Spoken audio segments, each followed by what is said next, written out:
Trading ചെയ്യുമ്പോൾ നമ്മുടെ മുമ്പിലിരിക്കുന്ന ചാർട്ട്സ് നമുക്ക് ഒരുപാട് സ്റ്റോറീസ് കാണിച്ചു തരും എന്ന് ഞാൻ ഓൾറെഡി പറഞ്ഞിരുന്നു. ഇന്ന് ചാർട്ട്സ് കാണിച്ചു തരുന്ന ആ സ്റ്റോറീസ് ഒരുമിച്ച് വായിക്കാനാണ് നമ്മൾ ശ്രമിക്കുന്നത്.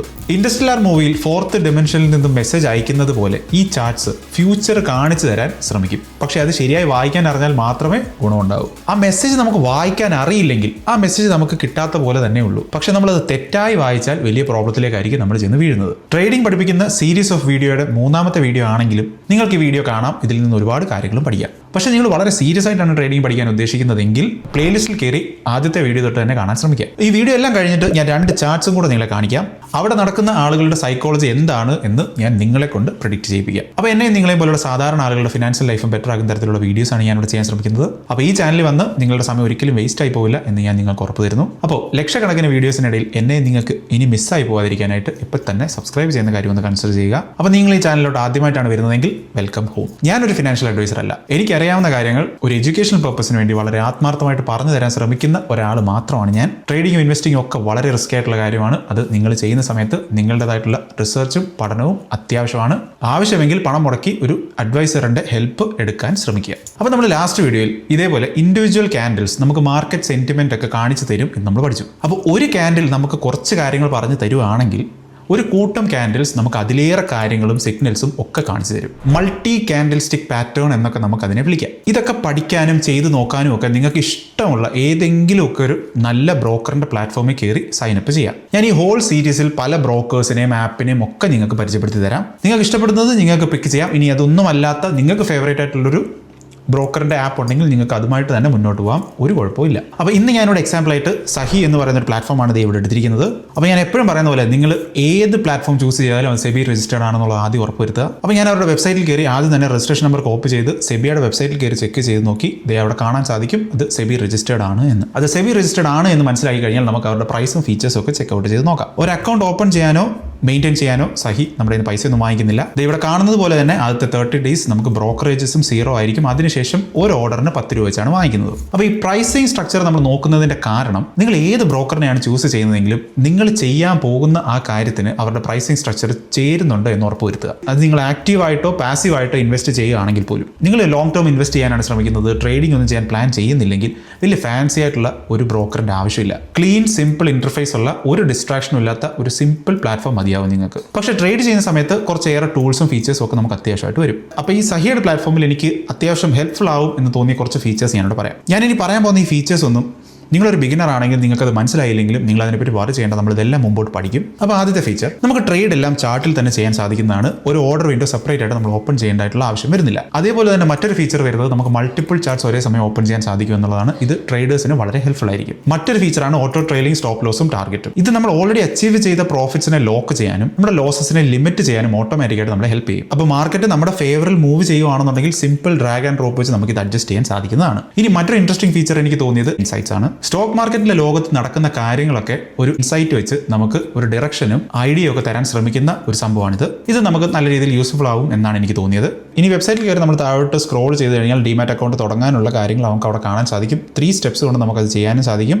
വേണ്ട ഡോക്യുമെന്റ്സ് ഒക്കെ ഇവിടെ കൊടുത്തിട്ടുണ്ട്. അപ്പോൾ നമുക്ക് എല്ലാവർക്കും അറിയാവുന്ന പോലെ നമ്മളൊരു ബ്രോക്കർ അക്കൗണ്ട് എവിടെ തുടങ്ങിയാലും നമ്മുടെ ഡിമാറ്റ് അക്കൗണ്ട് ഹോൾഡ് ചെയ്തത് ഈ ബ്രോക്കർ അല്ല, സെബി റെഗുലേറ്റഡ് ആയ ഒരു പബ്ലിക് ലിമിറ്റഡ് ഡെപ്പോസിറ്ററിയാണ്. ഇവിടെ അത് CDSL ആണ്. അപ്പോൾ ഈ പ്രോസസ് എല്ലാം ചെയ്ത് നിങ്ങൾ നിങ്ങളുടെ അക്കൗണ്ട് സെറ്റപ്പ് ചെയ്ത് കഴിഞ്ഞാൽ നിങ്ങൾക്ക് ചാർട്ട്സ് ഒക്കെ കയറി നോക്കാവുന്നതാണ്. നിങ്ങൾക്ക് ഈ സഹി ഒന്ന് എക്സ്പ്ലോർ ചെയ്യാൻ ആഗ്രഹം ഉണ്ടെങ്കിലോ അതോ ഇതിൻ്റെ ഫീച്ചേഴ്സ് ഒക്കെ കയറി കാണണം എന്ന ആഗ്രഹം ഉണ്ടെങ്കിൽ നിങ്ങൾക്ക് തന്നെ ചെക്കൗട്ട് ചെയ്യാം. ലിങ്ക് ഞാൻ ഡിസ്ക്രിപ്ഷനിൽ കൊടുക്കാം.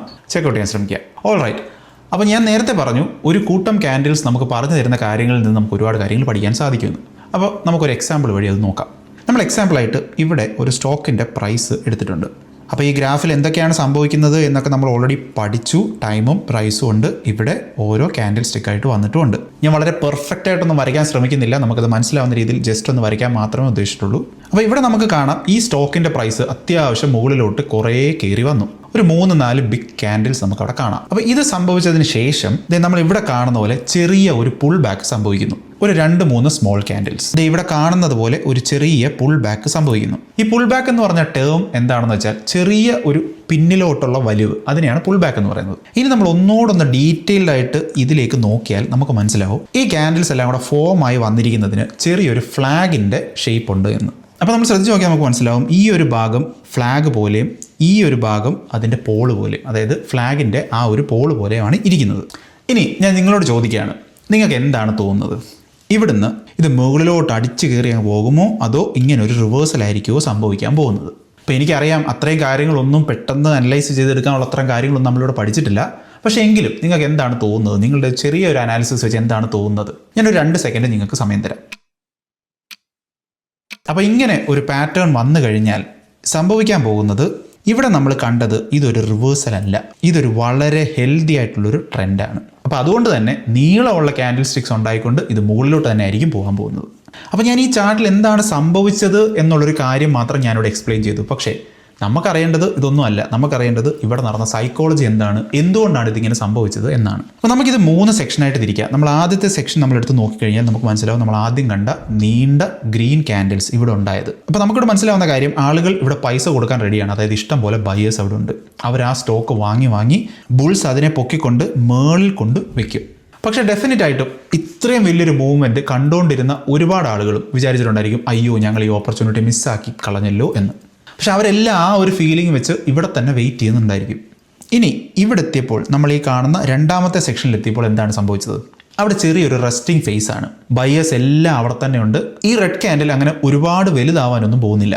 അങ്ങനെ സെല്ല് ചെയ്യാൻ ഒരുപാട് ആളുകളൊന്നുമില്ല. കയ്യിലുള്ളതെല്ലാം സെല്ല് ചെയ്ത് കളയാനും ആരും ശ്രമിക്കുന്നില്ല അവിടെ. അപ്പോൾ ആ റെഡ് ക്യാൻഡിൽ ഇൻഡിക്കേറ്റ് ചെയ്യുന്നത് ഫിയറോ അതല്ലെങ്കിൽ ബെയറിഷ് ആയിട്ടുള്ള ഒരു സെൻറ്റിമെൻറ്റോ ഇതൊന്നുമല്ല. അത്യാവശ്യം കുറേ ആളുകൾ ഇവിടെ നിന്ന് കയറി മുകളിലെത്തി. അവരൊക്കെ പ്രോഫിറ്റ് ബുക്ക് ചെയ്തു. എല്ലാ ആളുകളും ഒരു ദിവസം മുഴുവൻ ഈ സ്ക്രീനിൻ്റെ മുമ്പിൽ ഇരിക്കണമെന്നൊന്നുമില്ല. കുറേ ആളുകളും അത്യാവശ്യം പ്രോഫിറ്റ് ബുക്ക് ചെയ്ത് അപ്പം തന്നെ ഇറങ്ങിപ്പോകും. അപ്പോൾ അങ്ങനെ കുറേ ആളുകൾ പ്രോഫിറ്റ് ബുക്ക് ചെയ്ത് ഇറങ്ങിപ്പോയി. പക്ഷേ ആ റെഡ് ക്യാൻഡിൽ ഒരുപാട് വലുതാവാത്തത് കൊണ്ട് തന്നെ നമുക്ക് മനസ്സിലാവുന്ന കാര്യം, കയ്യിലുള്ളതെല്ലാം എല്ലാ ബയേഴ്സും വിറ്റ് ഇറങ്ങി ഓടാനൊന്നും അവിടെ ശ്രമിക്കുന്നില്ല. അപ്പോൾ നമുക്ക് അത് കഴിഞ്ഞാൽ നമുക്ക് കാണാൻ സാധിക്കുന്നത് ഈ 3ാമത്തെ സെക്ഷനാണ്. ഈ ഒരു ഫേസ് കഴിഞ്ഞാൽ, അതായത് ഈ റെസ്റ്റിംഗ് ഫേസ് കഴിഞ്ഞാൽ ഉടനെ ബയേഴ്സ് എല്ലാം എൻ്റർ ചെയ്യും. നേരത്തെ ഞാൻ പറഞ്ഞ ആ മിസ് ഔട്ട് ഫീലിംഗ് തോന്നിയ ആളുകളെല്ലാം കൂടെ കയറി പുഷ് ചെയ്ത് ഇതിനെ മുകളിലോട്ട് കൊണ്ടുപോകും. അപ്പോൾ ട്രേഡേഴ്സിനെ സംബന്ധിച്ചിടത്തോളം ഈ ഒരു ഫ്ലാഗ്, ഇതിനെ ബുൾ ഫ്ലാഗ് എന്നാണ് വിളിക്കുന്നത്. ഈ ഒരു ബുൾ ഫ്ലാഗ് നമ്മൾ കാണുകയാണെങ്കിൽ അവിടെ ഒരു നല്ല ബൈയിങ് ഓപ്പർച്യൂണിറ്റി ആണ് എന്ന് നമുക്ക് പറയാം. അപ്പോൾ ഞാൻ വളരെ ഇമ്പോർട്ടൻ്റ് ആയിട്ടുള്ള ഒരു കാര്യം കൂടെ പറയാം. ഇവിടെ ഞാനിപ്പോൾ ചെയ്തത് എന്താണ്? ഞാൻ ഓൾറെഡി ഇതെടുത്ത് വെച്ചിട്ട് ഞാൻ ഇങ്ങനെയൊക്കെയാണ് നടന്നത് എന്നിവിടെ ഞാൻ പറയുകയായിരുന്നു. പക്ഷേ ശരിക്കും ട്രേഡിങ് നടക്കുന്ന സമയത്ത് ഈ ഒരു സംഭവം മുഴുവൻ തന്നിട്ട് നീ അങ്ങോട്ട് അനലൈസ് ചെയ്യ് എന്ന് പറഞ്ഞ് തരികയല്ല. ഓരോ ക്യാൻഡിലും ഓരോ സമയത്തായിട്ട് ഫോം ചെയ്ത് ഇങ്ങനെ വന്നുകൊണ്ടിരിക്കുകയാണ്. അപ്പോൾ ഡൈനമിക്കായിട്ട് ഈ കാര്യങ്ങൾ അനലൈസ് ചെയ്യുന്നതിലാണ് സ്കിൽസ് നമ്മൾ ഉണ്ടാക്കേണ്ടത്. അപ്പോൾ ഈ ഒരു പാറ്റേൺ നമ്മൾ കണ്ടു കഴിഞ്ഞാൽ തന്നെ, ഇങ്ങനെ ഒരു പാറ്റേൺ വന്നാൽ അത് അത്യാവശ്യം നല്ലൊരു ഇൻഡിക്കേറ്റർ ആണ് എന്ന് നമ്മൾ മനസ്സിലാക്കിയാൽ പോലും, അതല്ലെങ്കിൽ അത്യാവശ്യം നല്ലൊരു സിഗ്നലാണ് എന്ന് നമ്മൾ മനസ്സിലാക്കിയാൽ പോലും എല്ലാ ആളുകളും ഉടൻ തന്നെ എൻ്റർ ഓൺ ചെയ്യില്ല. നമുക്ക് ഒരുപാട് പഠിക്കുന്ന സമയത്ത് നമ്മൾ മനസ്സിലാക്കുന്ന കാര്യം, പല ആളുകളും അവർക്ക് ഇതിന് മുകളിൽ അവരുടേതായിട്ടുള്ള ക്രൈറ്റീരിയാസ് വെച്ചിട്ടുണ്ടായിരിക്കും. ഫോർ എക്സാമ്പിൾ, ചില ട്രേഡേഴ്സ് പറയുന്നത് ഇങ്ങനെ ക്യാൻഡിൽസ് ഫോം ചെയ്ത്, അതായത് റെഡ് ക്യാൻഡിൽസ് ഫോം ചെയ്തതിന് ശേഷം ഒരു ഗ്രീൻ ക്യാൻഡിലും കൂടെ ഫോം ചെയ്തെങ്കിൽ മാത്രമേ അവരിതിനെ ഒരു ഷുവർ ഇൻഡിക്കേറ്റർ അല്ലെങ്കിൽ ഒരു ഷുവർ സിഗ്നലായിട്ട് എടുക്കൂ എന്നാണ്. ഇനി ചില ആളുകൾ പറയുന്നത് 3ൽ കൂടുതൽ റെഡ് ക്യാൻഡിൽ ഉണ്ടായിക്കഴിഞ്ഞാൽ അതിനെ ഒരു നല്ല സിഗ്നലായിട്ട് എടുക്കില്ല എന്നും പറയും. ഇനി ഇതൊന്നും അല്ലാതെ മറ്റ് ചില ആളുകൾ പറയുന്നത്, ആദ്യം മൂവ് ചെയ്ത് ഇത്രയും കയറിയില്ലേ, ഈ ഗ്രീൻ ക്യാൻഡിൽസ് നമുക്ക് കാണാം ഇത്രയും മുകളിലോട്ട് കയറി, ഇതിൻ്റെ 50% എങ്കിലും താഴോട്ട് ഇറങ്ങിക്കഴിഞ്ഞാൽ, ഈ റെഡ് ക്യാൻഡിൽ വഴി താഴോട്ട് ഇറങ്ങിക്കഴിഞ്ഞാൽ അതിനെയും ഒരു സിഗ്നലായിട്ട് കാണില്ല എന്നും നമുക്ക് പല സ്ഥലത്തും വായിക്കാൻ സാധിക്കും. ഞാനിപ്പോൾ പറഞ്ഞ കാര്യങ്ങളൊക്കെ ഒരുപാട് ടെക്നിക്കലാണ്. നമുക്ക് ഒരു ബേസിക് ഐഡിയ ഇവിടെ നിന്ന് കിട്ടുമെങ്കിൽ പോലും ഈ കൂടുതൽ ക്രൈറ്റീരിയാസ് ആഡ് ചെയ്യുന്നത് നമ്മൾ കൂടുതൽ പഠിക്കുമ്പോഴും നമ്മുടെ എക്സ്പീരിയൻസ് കൊണ്ടും ഒക്കെയാണ്. നമ്മൾ അതിലോട്ടൊന്നും ഇപ്പോൾ കടക്കുന്നില്ല. പക്ഷേ എനിക്ക് ഷുവറാണ് ഈ ഒരു ക്യാൻഡിലിൻ്റെ സൈക്കോളജി എന്താണ് എന്ന് നിങ്ങൾക്കിപ്പോൾ മനസ്സിലായി കാണും എന്ന് എനിക്ക് ഷുവറാണ്. അപ്പോൾ ഒരു കൂട്ടം ക്യാൻഡിൽ എടുത്ത് വെച്ച് അവിടെ നിന്നും ഈ സ്റ്റോറി വായിച്ചെടുക്കുന്നത് എങ്ങനെയാണ് എന്ന് നമ്മൾ പഠിച്ചില്ലേ. ഇനി എനിക്ക് കുറച്ച് കാര്യങ്ങളോട് പറയാനുണ്ട്. എല്ലാ ആളുകളും പഠിക്കുന്നത് വ്യത്യസ്തമായിട്ടുള്ള രീതിയിലാണ്, അതല്ലെങ്കിൽ അവരുടേതായിട്ടുള്ള രീതിയിലാണ്. ചില ആളുകൾ ഒരു ടോപ്പിക് എടുത്തു വെച്ച് വളരെ ഡീപ്പായിട്ട് അത് പഠിച്ചതിന് ശേഷമാണ് അടുത്ത ടോപ്പിക്കിലേക്ക് പോകുന്നത്. പക്ഷേ പേഴ്സണലി ഞാൻ ഇപ്പോൾ ഒരു പുസ്തകം വായിക്കുകയാണെങ്കിൽ പോലും ഞാൻ ആദ്യം അതിൻ്റെ കണ്ടൻറ്റൊക്കെ എടുത്ത് നോക്കും.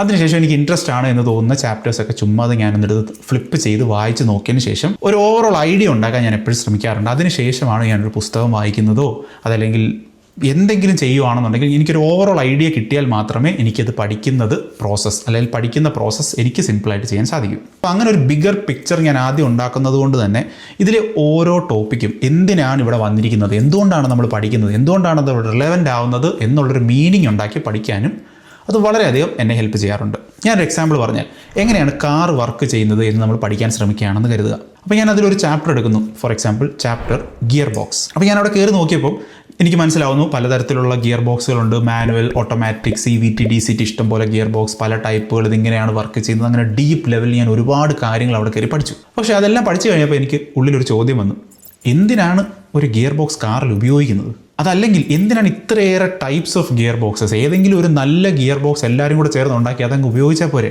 അപ്പോൾ എനിക്ക് കൺഫ്യൂഷൻ ഉണ്ടായത് ഈ ഒരു ടോപ്പിക് എത്ര ബുദ്ധിമുട്ടുള്ളത് കൊണ്ടല്ല, ഞാൻ ആ ബിഗർ പിക്ചർ മനസ്സിലാക്കാതെ അത് പഠിച്ചതുകൊണ്ടാണ്. അതുകൊണ്ടാണ് ഞാൻ പറയുന്നത്, നമ്മൾ എന്ത് പഠിക്കുന്ന സമയത്തും ആദ്യം ഒരു ബേർഡ്സ് ഐ വ്യൂവിൽ കൂടി ഇതൊന്ന് നോക്കണം. ബേർഡ്സ് ഐ വ്യൂ എന്ന് പറഞ്ഞു കഴിഞ്ഞാൽ മുകളിൽ നിന്ന് താഴോട്ട് ഇതിൻ്റെ എല്ലാ സംഭവങ്ങളും, അതായത് ഇതിൽ എന്തൊക്കെയാണുള്ളത്, എന്തൊക്കെയാണ് നമ്മൾ പഠിക്കുന്നത്, എന്തുകൊണ്ടാണ് അതിവിടെ റിലവൻ്റ് ആവുന്നത്, ഇങ്ങനത്തെ കാര്യങ്ങളെല്ലാം ഒരു ബേർഡ്സ് ഐ വ്യൂ കൂടെ നമ്മളൊന്ന് വാച്ച് ചെയ്തതിന് ശേഷം സൂമിൻ ചെയ്ത് ഓരോന്നായിട്ട് പഠിക്കുക. ഇപ്പോൾ കാറിൻ്റെ കേസ് എടുക്കുകയാണെന്നുണ്ടെങ്കിൽ നമ്മൾ ബേർഡ്സ് ഐ വ്യൂ, അതായത് ഒരു ബ്രോഡർ പിക്ചറിൽ നമ്മൾ നോക്കുമ്പോൾ എല്ലാ കാര്യങ്ങളും ഹോൾഡ് ചെയ്ത് വെക്കാൻ ഒരു ഷാസി വേണം. കാറ് ഉരുളണമെങ്കിൽ വീൽസ് വേണം. വീൽസിൽ പവർ കൊടുക്കണമെന്നുണ്ടെങ്കിൽ എൻജിൻ വേണം. എൻജിനിൽ നിന്നും പവർ വീൽസിലേക്ക് പോകണമെങ്കിൽ ട്രാൻസ്മിഷൻ വേണം. ഈ ട്രാൻസ്മിഷൻ നമുക്ക് കൺട്രോൾ ചെയ്യണമെങ്കിൽ ഗിയർ ബോക്സ് വേണം. ഓടിക്കൊണ്ടിരിക്കുന്ന കാർ നിർത്തണമെങ്കിൽ ബ്രേക്ക് വേണം. അപ്പോൾ നമുക്ക് ഓവറോൾ പിക്ചർ കിട്ടി.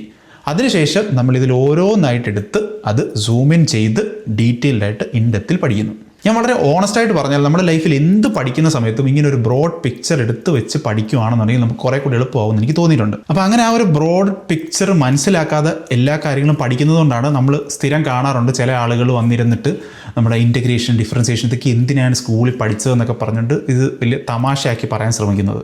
അതൊരു ഫൺ സ്റ്റേറ്റ്മെൻ്റ് ആണ്. ഇത് പറയുന്ന ആളുകൾ അങ്ങനെ മീൻ ചെയ്തിട്ടൊന്നും അല്ല പറയുന്നത്. അവർ ഒരുപാട് ബുദ്ധിമുട്ടി കഷ്ടപ്പെട്ട് ഇതൊക്കെ പഠിച്ചിട്ട് അവർക്ക് ലൈഫിൽ ഇത് ഉപകാരപ്പെട്ടില്ല എന്നുള്ളൊരു വിഷമം കൊണ്ടായിരിക്കും അവരിതൊക്കെ പറയുന്നത്.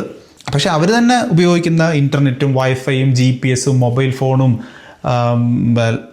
AI ടൂൾസും ഇതെല്ലാം വർക്ക് ചെയ്യുന്നത് ഈ ഇൻറ്റഗ്രേഷനും ഡിഫറൻസിയേഷനും ഒക്കെ വെച്ചാണ് എന്ന് അവർ മനസ്സിലാക്കുന്നില്ല. അതായത് അതിൻ്റെ ആ ഒരു ബ്രോഡ് പിക്ചർ അത് മനസ്സിലാക്കാത്തത് കൊണ്ടാണ് അങ്ങനെ നമ്മൾ സംസാരിക്കേണ്ടി വരുന്നത്. അപ്പോൾ അതുകൊണ്ട് നമ്മൾ എന്ത് പഠിക്കുമ്പോഴും ആ ഒരു ബ്രോഡ് പിക്ചർ വെച്ച് പഠിക്കാൻ ശ്രമിക്കുക. അപ്പോൾ ബാക്ക് ടു നമ്മുടെ ടോപ്പിക് ഓഫ് ട്രേഡിംഗ്. അപ്പോൾ നിങ്ങൾക്ക് ഇപ്പോൾ തന്നെ മനസ്സിലായി കാണും, ഞാൻ ഒരുപാട് കാര്യങ്ങൾ പറയുന്നുണ്ട്. അതായത് ക്യാൻഡിൽ സ്റ്റിക്ക് എന്താണ്, അവിടെ നിന്ന് നേരെ ചാടി മൾട്ടി ക്യാൻഡിൽ സ്റ്റിക്ക് എന്താണ്, അങ്ങനെ ഒരു ബ്രോഡ് പിക്ചർ നിങ്ങൾക്ക് ആദ്യം തന്നതിന് ശേഷം പിന്നീട് ഡീറ്റെയിൽഡായിട്ട് ഓരോന്നായിട്ട് സൂമിൻ ചെയ്ത് ഒരു ടോപ്പിക് എടുത്ത് വെച്ച് അത് ബ്രോഡായിട്ട് പഠിച്ച് അങ്ങനെ മുന്നോട്ട് പോകാനാണ് ഞാനിപ്പോൾ ശ്രമിക്കുന്നത്. അപ്പോൾ ഞാൻ കഴിഞ്ഞ വീഡിയോയിൽ ഈ വീഡിയോയിലായിട്ട് കുറച്ച് പാറ്റേൺസ് ഒക്കെ കാണിച്ചു. ഞാൻ കാണിച്ച 1, 2, 3 പാറ്റേൺസ് ഒന്നുമില്ല, ഇഷ്ടം പോലെ പാറ്റേൺസ് ഉണ്ട്. അപ്പോൾ ഞാൻ അതിലേക്ക് ഡീപ്പ് ഡൗൺ കയറി ഇറങ്ങി ചെല്ലാത്തതിൻ്റെ കാരണം എന്താണിത് എന്ന് നമുക്കൊരു ബ്രോഡ് പിക്ചർ നമുക്ക് എടുക്കാം. നമ്മൾ അടുത്ത കാണാൻ പോകുന്ന 1, 2 വീഡിയോസിലും ഇങ്ങനത്തെ ബ്രോഡായിട്ടുള്ള കാര്യങ്ങളെല്ലാം ഈ ഹോൾ പിക്ചർ നമ്മൾ കണ്ടതിന് ശേഷം നമുക്ക് ഡീപ്പ് ലെവലിലേക്ക് പോകാം. അപ്പോൾ ഞാൻ ആദ്യം പറഞ്ഞ പോലെ നിങ്ങളിപ്പോൾ സ്ക്രീനിൽ കാണുന്ന ഈ 2 ചാർട്ട് നിങ്ങളിപ്പോൾ കണ്ടിട്ടുണ്ടായിരിക്കും. ഈ 2 ചാർട്ടിലും ഇനി അടുത്തതായിട്ട് എന്താണ് സംഭവിക്കാൻ പോകുന്നത് എന്ന് നിങ്ങൾ തന്നെ പ്രെഡിക്റ്റ് ചെയ്യുക. അവിടെ നടക്കുന്ന സൈക്കോളജിയോ അതല്ലെങ്കിൽ ഇനി അവിടെ എന്താണ് സംഭവിക്കാൻ പോകുന്നതെന്നോ ആളുകൾ എങ്ങനെയാണ് എന്തുകൊണ്ടാണ് അങ്ങനെ ബിഹേവ് ചെയ്യുന്നതെന്നോ നിങ്ങൾക്ക് എന്ത് തോന്നുന്നോ അത് നിങ്ങൾക്ക് പറയാം. തെറ്റിയാലും ഒരു കുഴപ്പമില്ല. ആൻസർ ശരിയാക്കിയിട്ട് ഇവിടെ ഫുൾ മാർക്ക് വാങ്ങിച്ചിട്ട് ഒരു കാര്യമില്ല. അപ്പോൾ കൺസെപ്റ്റ് നമുക്ക് മനസ്സിലായോ ഇല്ലയോ എന്നറിയാൻ വേണ്ടി മാത്രമാണ് ഞാൻ ഈ ഒരു ചോദ്യം ചോദിച്ചിരിക്കുന്നത്. ഇതിൻ്റെ ആൻസർ നിങ്ങളെ ഞാൻ വഴിയെ അറിയിക്കാം. അപ്പോൾ നമുക്ക് അടുത്ത വീഡിയോയിൽ ബാക്കി കാര്യങ്ങൾ പഠിക്കാം. ട്രേഡിങ്ങിൻ്റെ പ്ലേലിസ്റ്റ് ഒന്ന് ചെക്കൗട്ട് ചെയ്തോളൂ. ഞാൻ നേരത്തെ പറഞ്ഞ സഹിയുടെ ആപ്പ് നിങ്ങൾക്ക് ചെക്കൗട്ട് ചെയ്യണമെങ്കിൽ ഞാൻ ഡിസ്ക്രിപ്ഷനിൽ ലിങ്ക് കൊടുക്കാം. അവിടെ ക്ലിക്ക് ചെയ്ത് നിങ്ങൾക്ക് വേണമെങ്കിൽ ആ ആപ്പും ചെക്കൗട്ട് ചെയ്യാൻ സാധിക്കുന്നതാണ്. അപ്പോൾ ട്രേഡിംഗ് പഠിക്കുന്നതൊക്കെ വളരെ നല്ലത് തന്നെ. ലോങ് ടേം ഇൻവെസ്റ്റിംഗ് ഒരിക്കലും മറന്നു പോകരുത്. അത് പഠിക്കാനുള്ള പ്ലേലിസ്റ്റും വീഡിയോസും എല്ലാം ചാനലിലുണ്ട്. അപ്പോൾ അതും കണ്ട് ലോങ് ടേം ഇൻവെസ്റ്റിംഗ് ഒരിക്കലും വിട്ടുപോകാതിരിക്കാനും ശ്രമിക്കുക. അപ്പോൾ ബൈ.